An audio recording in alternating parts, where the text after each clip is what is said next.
We're locked in right now. This is Master Twice. This is the Wheel1 podcast. I got a special guest in the cut right here.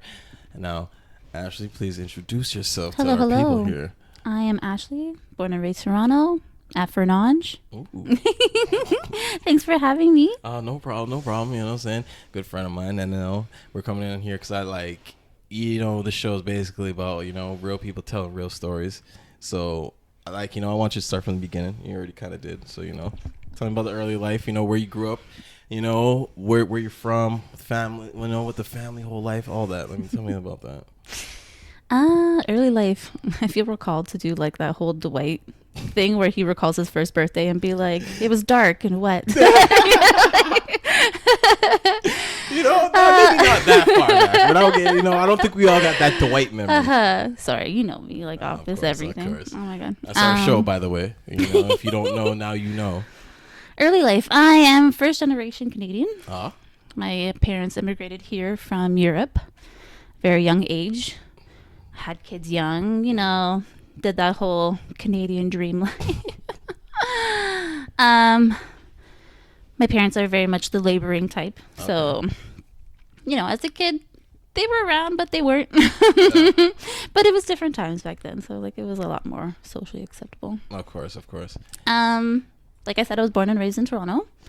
I did do about of my life, a little chunk in Mississauga, okay, which I don't like to talk about much. Okay. I don't know what's going on over here, Saga. What are you guys doing to my friend over here? It's just boring. Boring. I'm not built for the suburb life. Understandable. I feel that. No hate. No hate to Saga. Yeah, it's okay. We still show love. It's just, you like the more hustle and bustle. Yeah. I just sort of rode that whole city life wave. I've been back in the city for a long time now, just working the last few years as a freelance artist in general in a few different fields. Now, that's kind of something I want to go into now. As you were younger back then, what were some of your hobbies or things you just were just drawn to, as a kid? I always tell people that I came out of the womb with my hair done and makeup on.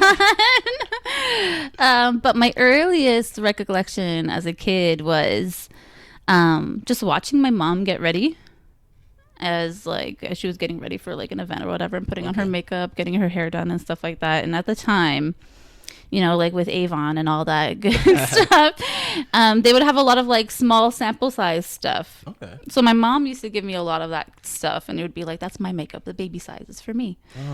Oh. So I remember having a little collection from a very young age, and there were many a time that I would sneak out of my bedroom because I was an insomniac from day one, and I would sneak out of my bedroom and go into the bathroom and just make a terrible mess of my mom's makeup.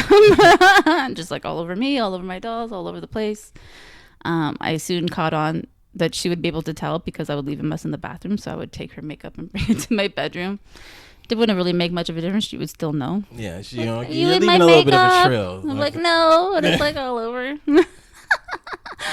But all over my dolls. It's kind of funny that you say that because this is one thing that I've noticed with most people, at least the people that I feel chase their passions. It sparks at a young age, even if it's a little something like you said, where it's the little baby makeup. Yeah. So you're just always drawn to it, and then now it just seems all years later, you just kind of make money. It's funny how the pieces fall together for sure, and some people don't see those things until very much later in life after the trials and tribulations of different types of works and careers and stuff like that. And then they're I'm going to go back to my roots as a kid. I used to like coloring, or I used to like graphic design, or whatever the case may be. And then they kind of go back to their passions and stuff. I was very lucky to kind of know from a very early age, even though I still tried to do different trials and tribulations with my career paths and stuff. I tried different things just because parental pressures and stuff like that, because that's actually what I was kind of going to lean into, because it seems you've been straight on with the passions from day one, but has there ever been a time where you steered off, and what direction did you go into? Oh yeah, for sure. I mean, I've had the office job. I've tried that a few different times, and that was just I can't sit in front of a computer all day being a paper pusher. No offense again to anybody who who works in the office. You know, I love the show. Yeah, exactly. My favorite show of all time. Our favorite show of all time. Right there. So, we have love for office people, but could never do it It's ourselves. just not for me. I'm very much the Pam, the artist that wants to get out. The free flyer. I feel that. That's the way I feel like that's the way it should be, because I feel like most people, like they say, they get caught up into that like parental guidance kind of like boxed in, where it's like, okay, at this age you should be doing XYZ, and if you're not, it's like you're behind or you're failing or something. I also had I have an older sister where we are complete opposites. So like the things that she chose in school and all that kind of stuff, my parents would kind of be like, oh, you should just like do this because your sister, this is the way that she did it. And a lot of the times I did. Whereas, like, I wish I would go back and be like, oh, man, I wish I would have taken more art courses and stuff like that instead of French. I think, like, that's, like, the funny thing about it, too, is, like you said, the pressures of everything. Because, like you said, it's just, like, it's not even the peer pressures sometimes. It could be, like, the family pressures where it's, like, your sister's just doing her own thing in her own lane. Yeah. And then your parents are like, well, she's doing so well. Like, exactly. Maybe you should just follow suit, when it's like, maybe that's... Yeah. Me and her, like, we come from the same people, but we different people. Like, and I feel like it's great that you, like, I mean, maybe it took a little bit to actually figure that out for yourself, but it's good that you actually did, because some people, like, they just get trapped in that. And then it's like, almost like an envious thing of their sibling now, because it's like. It was a lot of that whole thing, because, like, I felt like I didn't amount to things because I wasn't, I wasn't like my sister. We're complete opposites. And they kind of took what she was doing and made it the like metric of what is to be successful in raising a child. My sister was good at school, good grades, didn't get herself into trouble that they knew of. Trust me. That they knew of. I've read her diaries. The keyword. And I was very much the more like extroverted and like out there. I got into trouble. Everybody knew. I didn't care. And my parents, unfortunately, just because they didn't know anything different, they didn't necessarily nurture that artist side of me. However, there were definitely instances, especially with my dad, because I do get a lot of my creativity and that kind of artist gene from my father, like where as a very young age he got me like chalkboards. I remember having like these huge chalkboards and just like constantly like drawing and that kind of stuff. And like he got me a boombox because he knew I used to like to dance and stuff. So like when I'd come home from school and like nobody'd be home, I'd be down in the basement doing the Running Man and all that kind of stuff. The original Running Man, I'm assuming. Yeah, for sure. Hammer time. And like that's amazing though, because it's like at the same time, even though like they may have set this like metric with your sister, it's like someone, like even if it was maybe it's your dad and your mom, maybe it's mostly your dad, but like saw that like she's a little different, and we still gotta come at her with that, like They're good. They kind of like recognize that these were things that I liked and kind of like were able to be like, here's some coloring books, or like I made my own cassettes to dance to and like all that kind of stuff. But they didn't really know how to nurture it further from there in that kind of sense. They had no idea how like any kind of person in a creative industry or in a creative field can make a successful career for themselves. Okay, now how do you feel like you've like had to take that step, since you feel like there wasn't that extra like nurturing at a young age? I definitely had to, I guess, like self-console in a sense, to sort of like nurture my own artistic path. Okay. And a little bit. And it was a big struggle. A lot of the times, like, it didn't really go that way, Sometimes I would feel like inferior or like stupid for liking something or like, and all that kind of stuff. But I did find myself coming back to the coloring books, coming back to like my cassette boombox and like that kind of stuff. And it was like a constant. So you felt like, because I feel like I kind of like have finally gotten to that like conclusion now with like things that I'm starting to do in life, where it's just like, fuck it, I'm kind of just gonna ride this till the wheels fall off, because it seems like I keep you kind of have to I feel like it's one of those things where like once you kind of know in you like what you want to do and what you enjoy, it's impossible to ignore. Exactly, because it's just like screaming at you on a daily basis. And I think like it's great that like you've actually gotten to that point, because like this is like the whole point of this show, real people telling real stories, is that we can express this and like actually let people know that you can have that thought and actually push through and like eventually get to it, you Yeah. know, because like obviously nothing's easy, you know, everything's a Yeah, little bit of a and struggle. it's super difficult, especially like because things aren't set up in a capitalist world the way it is. Things aren't set up so that artists can feel like they can be successful. You know, there's all these derogatory terms like starving artists, you know, like, you know, struggling, all this kind of stuff to describe artists out there, regardless of what your medium is. So I feel like it's really hard because we do have a little bit more odds against us, but it's something that is very much doable. And it's once you get into it and you see how things sort of function, you realize that like without art and without artists, like nothing would really be. This world would be boring because like without the artists, we don't have the shows that we watch, the movies that we intake, the music that we listen to, that we vibe to on a daily basis. Like we need these people, and like, you know, and these people have to find ways to make their own living because like their lifestyle and their jobs aren't very conventional, like, you know, quote unquote, because like, you know, it's not like a 9 to 5 per se. So I feel like that's always a big thing, and like, you know, it's a good thing that you're shining this light on this, and like, and with yourself being, you know, this, you know, big, you know, proud artist and woman at that, you know, big thing is that I want to know like your views on like how society is nowadays, like, you know, as your views through. Oh, it's terrible. I mean, I had a feeling that was coming, but this is what this, you know what I'm saying? This It is real awful. This is what the podcast is for. You know, I want to hear these real stories, and like, you know, I really want to hear your opinion on that. Like, you know, if you can deep dive a little bit. I really feel like, as like to continue on a point about like artists, I really feel as like they are the ultimate survivalists. Unconventional methods and platforms that we have to kind of create for ourselves to like push ourselves into these types of places where we can fit into like the capitalist economy that we have and all that kind of stuff.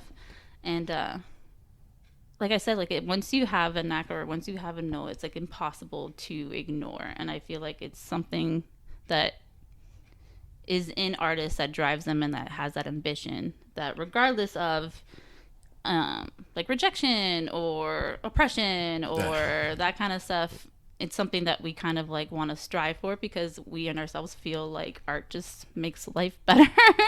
I think I have to totally agree with that, because it's like, you know, it honestly does make life better, and obviously it's not easy. You know? Like I said, like the whole system makes it so that it is harder for you to do that, to express yourselves and all that kind of stuff, especially if you don't, if you aren't like part of the mold that they set out for people. And you know, I think that's the big thing. Basically, like, if you're not white size males. I mean, like, that's what we want to get into, because like, you know, as like you being a female, and like, you know, it's obviously could be, I just imagine how much harder this life is in general, because like, you know, they always say it's a man's world. Yeah, definitely. And like, you know, people don't see the power in how females are in general, but like as a female, just like with it being quote unquote a man's world, and like I want to know what's like your eyes of walking through it, and like how you feel it's kind of like, you know, backfired on you in a way, or how it's gotten better or worse, like you said. I mean, in the terms of things getting better, I feel like as women, we are out there kind of proving ourselves as people of color, as, you know, LGBTQ community. We're all out there really sort of making our place now, however hard. But again, I feel as if, you know, these categorized groups of people, they have a much harder path to take to get there, to show that we are, you know, worthy or whatever, accepted, blah, blah, blah. I do feel, I mean, in the makeup and beauty industry that I'm in, with, you know, females are obviously in the majority of power with all this kind of stuff, and it's super refreshing to see a lot of trends and, you know, people who are identifying as size males get more into the beauty industry as well. But I'm very lucky that it is a very much more female dominated industry. But in terms of things like photography, which is, you know, a man's world, a boys club, especially like an old white man's club, it gets hard to be taken seriously. As seriously as a male photographer right off the bat. I feel like a male photographer can post something on Instagram and then it automatically be praised and, you know, rewarded and received well, whereas a female who posts something and can post something that is even better is automatically put up to scrutiny to be like, well, you have to prove what else, what other kind of work do you have? Is this just a one-time deal? You know, what are your credentials? Where did you study? All of this kind of stuff. Whereas males don't have any kind of question when they kind of do this kind of thing, right? It's almost like you gotta like prove yourself before you even like show your initial work. Yeah, 100%. And like, see, like that's the bullshit part about it. Like that's why I really want to get like this whole dynamic on how your perspective is as being an artist, especially as a woman in like these type of industries, is because like since they're so male dominated, and it's like that. I wouldn't say struggle, but the fight. Yeah. To push against the fact that you're not taken seriously off the bat for no other reason, but you were born as a woman. Mm-hmm. It's funny because I did a little bit of like a little bit of an experiment a little while ago. I had signed up to Instagram and I had posted some just my cityscape photos. And I had posted that I was like a male, and I stayed very anonymous on it and stuff like that. And I noticed that like my pictures were received so much more, and like I felt like I was getting on the explore page and like all of these kinds of things. Holy shit. Whereas just like as posting as a woman, regardless of what I am posting, it just doesn't get that kind of exposure. And it's been proven with the algorithms and stuff like that to favor male creators and stuff like that. So like that off the bat, we already have a disadvantage of. You're already behind the 8 ball. Yeah. So it's like, and like that's just the crazy part about it, because like as you say that, it's like I kind of like relate it back to something that like is more relatable to me. Was I think about was like when I watch basketball a lot, so like, you know, I'm a big basketball fan, but then I love the NBA, and then I really love the WNBA. Mm-hmm. But then it's like I'll be going on these WNBA pages, and every time I go in the comments, I see a whole bunch of guys saying, "Oh, get in the kitchen. Oh, this is so trash. How could people watch?" I'm like, "What the fuck? These girls will bust your fucking ass. You could not step on the court with these girls." Oh yeah, for sure. Those school. And this is the thing, is just like they're kind of doomed no matter what they do. So like if they posted pictures of them in the kitchen, they would be like people scrutinizing them, being like, you need to be on the court, you need to be practicing, you need to be working on your craft, like you want to play in the WNBA, blah blah blah blah blah. And then they post a picture of them on the court on practice or whatever, and then they're like, women trying to be in, or just like get in the kitchen, make my dinner, blah blah blah. So like there's no pleasing these white size males for the most part. I mean, like I hate that when you really think about it, because like, you know, I try to think of myself more on the feminist scale side of things, because it's like I always think about myself as, you want to think about like put yourself into someone else's shoes. And like that's why I always like thought like, you know, with women it's just like in general it's just hard for them, because like on top of like what you said with the career field, it's like every girl has a creepy guy story, like, you know. And when I really like sat back and thought about it, I'm like, fuck. When you look at statistics, even things on like trigger warning, sexual assault, 1 in 2 girls, 1 in 2 women will have some kind of experience with sexual assault. And like that's and it's not just a one-time deal in a lifetime either, which is what people don't understand. They're like, oh, she got sexually assaulted as a young girl, and then they think like everything's like peaches after the case. Like, no, we are going to be sexually assaulted throughout our whole life. Man, that's like it's just a sad fact, really, to like discover, to hear that, because that's exactly what I mean. Because it's like you never really know this, because a lot of times it's such a mental trauma that a lot of people kind of like internalize that instead of actually speak up, because then people will be like, oh, why didn't she talk about it when it happened? When it's like, sometimes it's hard to even speak about things like, you know, you're trying to process it yourself. To relive something and stuff like that, especially if you haven't gotten therapy for it. Not only that, but like people are like, why didn't they go to the police and blah blah blah. There's so many cases out there that you look when people do go to the authorities and they are met with, you know, opposition, or they're trying, you know, to debunk their stories or any of that kind of stuff. So, and you know, most of these cases don't even get to like court, or they don't even press charges, because they've been drained through the system to a point where they're so discouraged and all that kind of stuff, right? So it's a terribly broken system, and it's not getting better. And you know, it makes it so that like women are doomed before they're even sexually assaulted. And they're in for it, that's what makes me like, it's just sad and scary, because it's like, you would think, people should be protecting the women, because like, for me personally, I always feel like women are like the more powerful beings, because like a lot more like their thought process is a lot deeper than some males, because I feel like, because some dudes is kind of like, oh, see it, go through it, go, and like, it's that. And while I feel like females kind of like dig deeper into like certain things, and then on top of that, it's like, I just don't like the whole fact of like how guys can like really forcefully take things, and it's like, that's a horrible situation. They're taught that it's okay to, right? This is the problem with the system, is like, as much as women are the victims of this terrible system, so are men. Men are also the victims of the patriarchy. They are taught to not show emotion, to process things differently, to be a man, to, hide their queerness, whatever the case may be, because it doesn't fit the mold.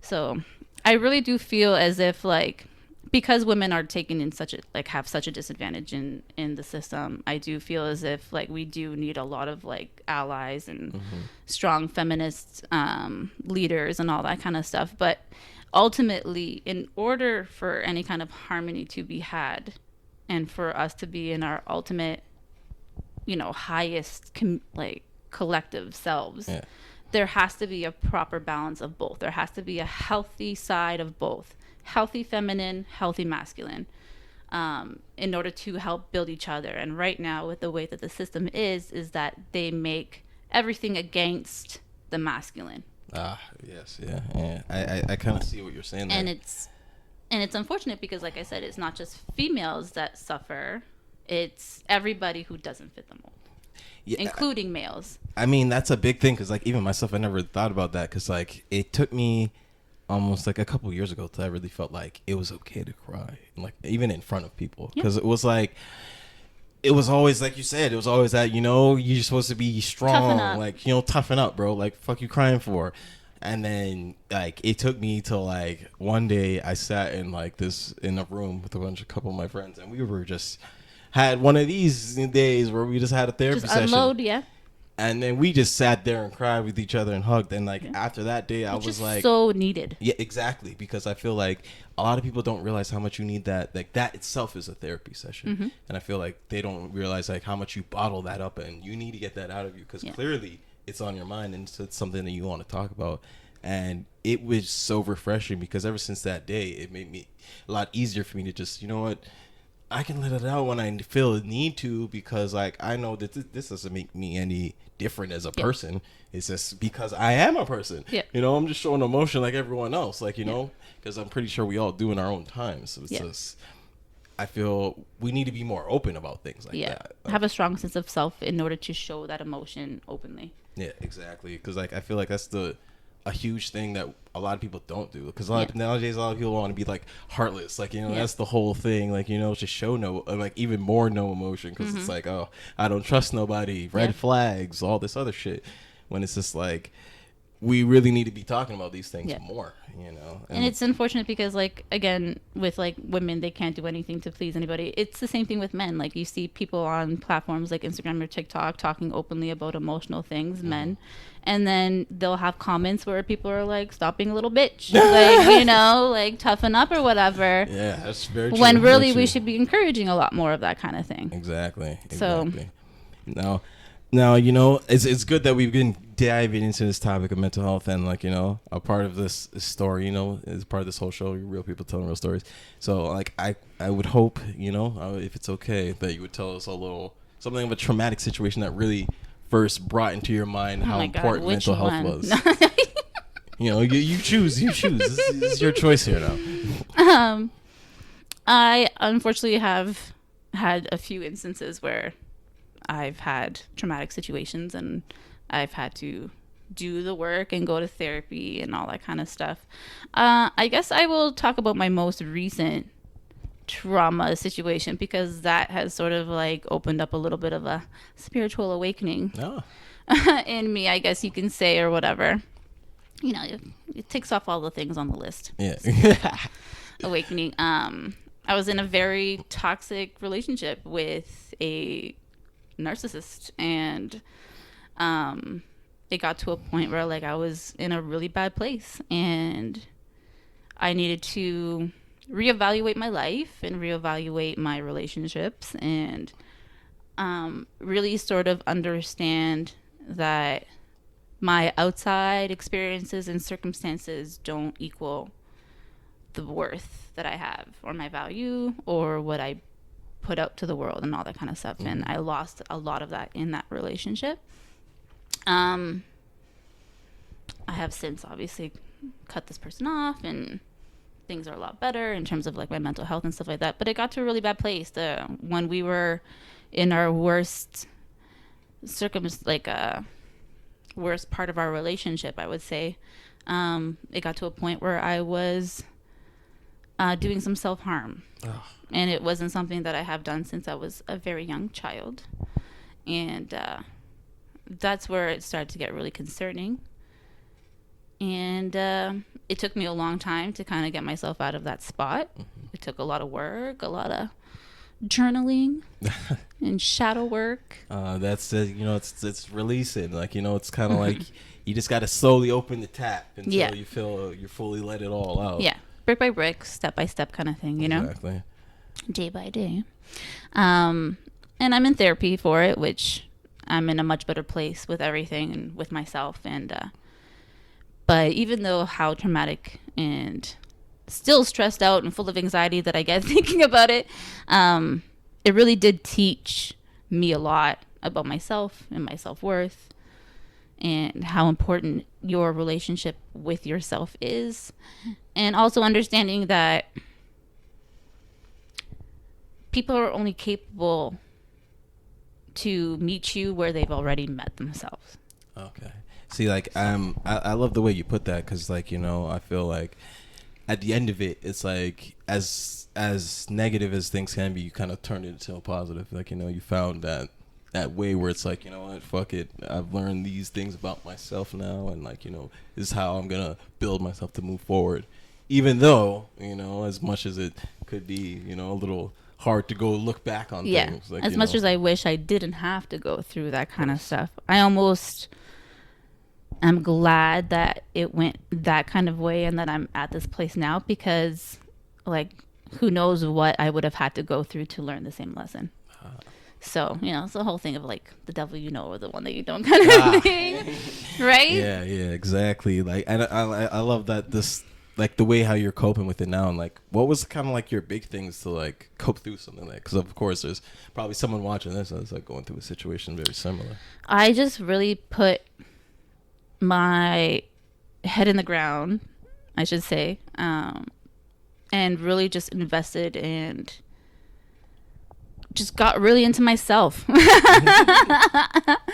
It's like, as cheesy as it is or whatever, like, self-love and loving yourself is really like super important. And I would always like admire whenever I would see these people on different social media platforms, and they were like so in love with themselves, and they had this confidence and stuff like that. And as much as I've had people like ask me like, how are you so confident with like your modeling and all that kind of stuff, I've never felt like that kind of confident person. Oh, wow. So it was really, my motivation was really to just be like, I need to fall in love with myself. I am an amazing person. Exactly. As we all should think of ourselves, number one, first and foremost. But like, obviously there's a thin line to things like that. Some people think they're too amazing, when it's like, tone it down a ego's check. You have to get that ego check. But it's like, I feel like that's a main thing, like a lot of people feel like they're alone with, where they don't feel like they have that full self-love for themselves. And in turn, it's like they could maybe put themselves in positions where people treat them less than they should, because like they're not realizing their own self-worth at the time. I definitely had a lack of boundary, definitely, that needed to be fixed and corrected. And I learned a lot about myself and what I'm expecting of people. It's really hard when you are kind of like in a codependent kind of situation, especially when you're put there by that person through trauma.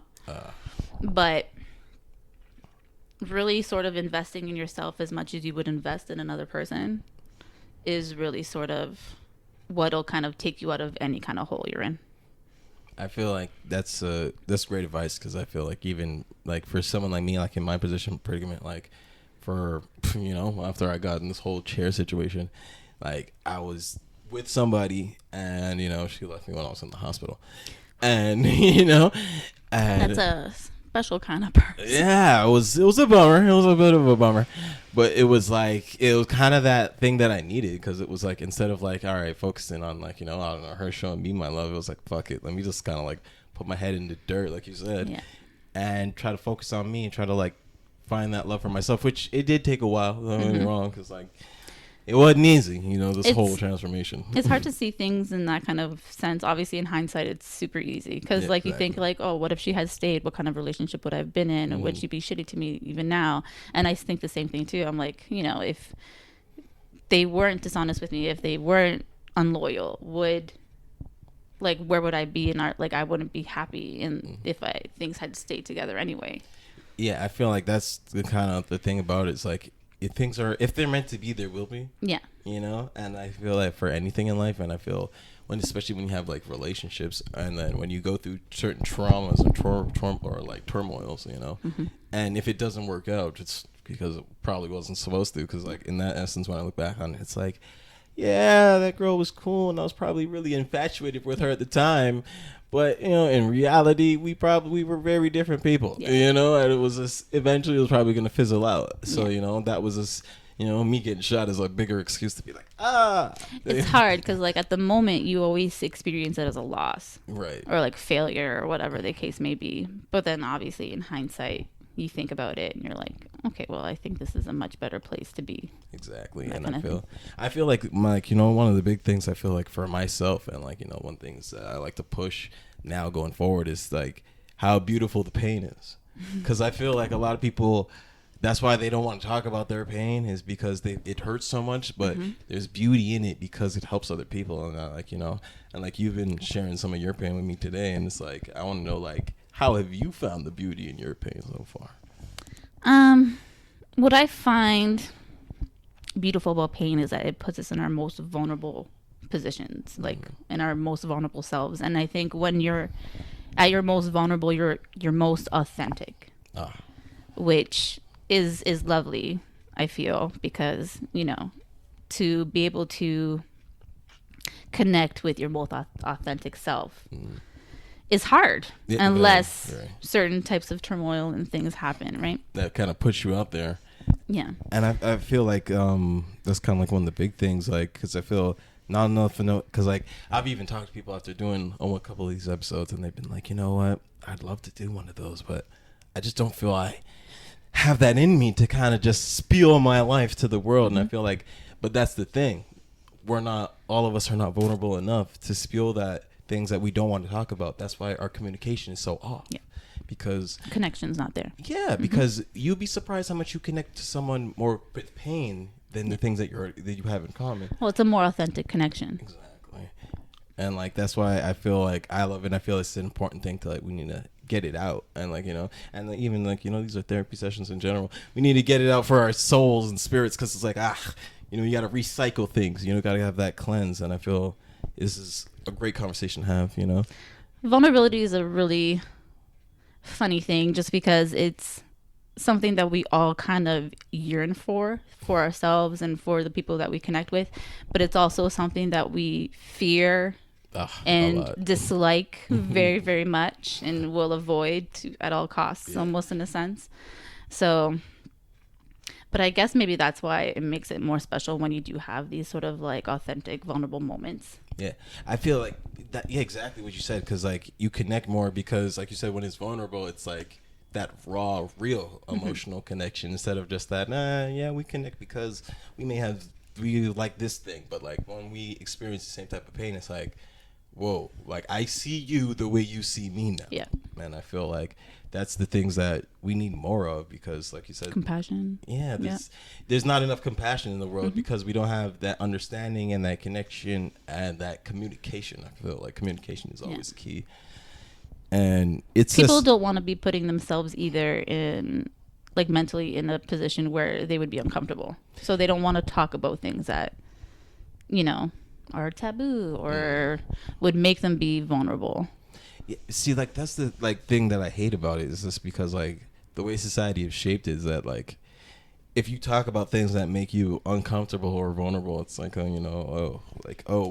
that in a box. Don't really, like, you know. And like, God forbid you're a woman, then you're hysterical, or if you're a person of color, then you're loud or bold, ignorant, you know, whatever the terms they want to use for it. And it's like it just shuts people's voices up before they even have the thought, like, you know. And once they do have the thought, it's like, then you second guess yourself, you know. And I feel like that's a horrible thing, and you know, we're just here trying to change that.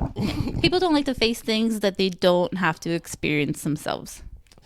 I feel like that's a huge thing. So like people don't like to talk about, let's say, mental health issues or disabilities and stuff like that if they're not in that disabled or know somebody who is or isn't, or they don't have their own mental health issues and stuff like that. Which we all have our own mental health issues. It's you haven't identified them, whoever you are, lying to yourself. You know, I mean, like, it's 2021. We've been through so much. You can't tell me. Yeah, exactly. Especially over the past like couple of year and a half, you can't tell me that you haven't got something that you feel you need to check up on yourself. Well, you know, anyways, we're gonna spin this back now. Currently, you know, we're going back on a happy vibes now. Currently, let's do it. Ashley, what are you doing for yourself? Like, you know, what's going on right now? I'm always, I guess it's not really right now, but I'm always looking for opportunities to be creative and sort of like ground myself that way and connect with people and connect with my communities and stuff like that. So it's Halloween season, so for me this is super fun. I've been doing fun stuff with Halloween and monster makeup and costume stuff and all that good things. People so it's a good time for me to be creative, which is really cool. Just kind of sticking to, you know, certain plans that I have set in motion and taking everything day by day, really, again. I mean, I'm always a day by day person because it's like, you know, I've all these cliches like kind of became so more true to me after like going through my whole incident where it's like, you know, like your life can change in a second and like, you know, take it, like live your today as your last. So it's like I'm always, you know, day by day person, but at the same time, live your life to the fullest. Like, you know, you got to do what you love at the same time, which is what you're always doing, clearly, you know. I try my best. I mean, like, I'm very grateful for a lot of the opportunities that I have had and will have. Manifesting. Exactly. Put it out there in the universe, you know. But it's a lot of work. I'm not going to say that these things kind of fell in my lap or whatever. I've been in the beauty industry for more than a decade. I've been modeling for 5+ years now. And it's been a lot. But like I said, I'm very grateful for the opportunities I've had. I'm proud of the accomplishments that I've made this far. And the connections that I've made with people have definitely been the best part of my whole journey.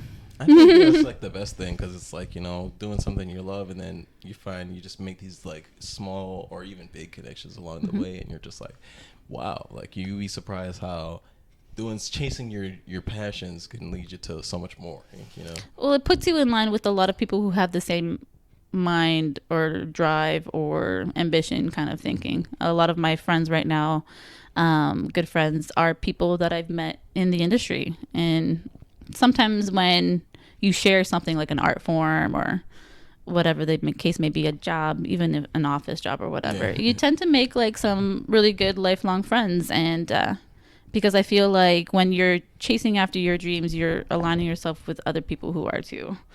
And it's so important to keep your circle proper. Yeah, because like, you know, if people like kind of less are on your same type of level, you guys are just all boosting each other up together. You're the company you keep. Exactly. You know, and you know it's the sad truth or the ugly truth, and you know, as some would say.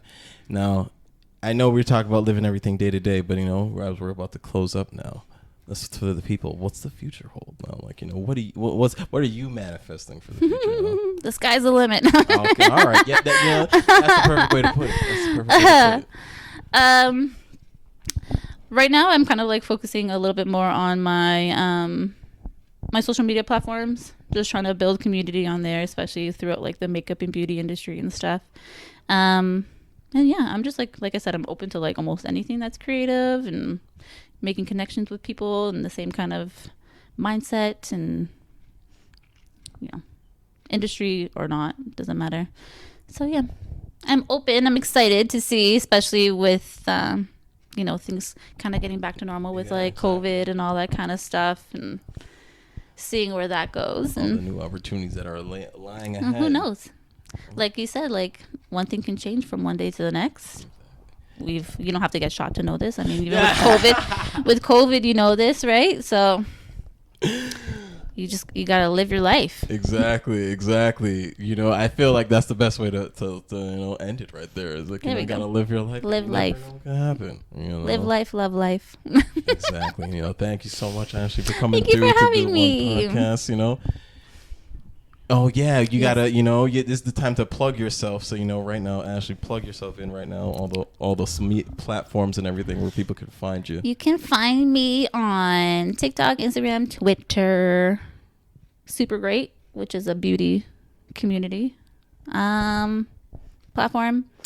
All under the same username at Fernonge, FERNONJE. I know it's funny, but that's me.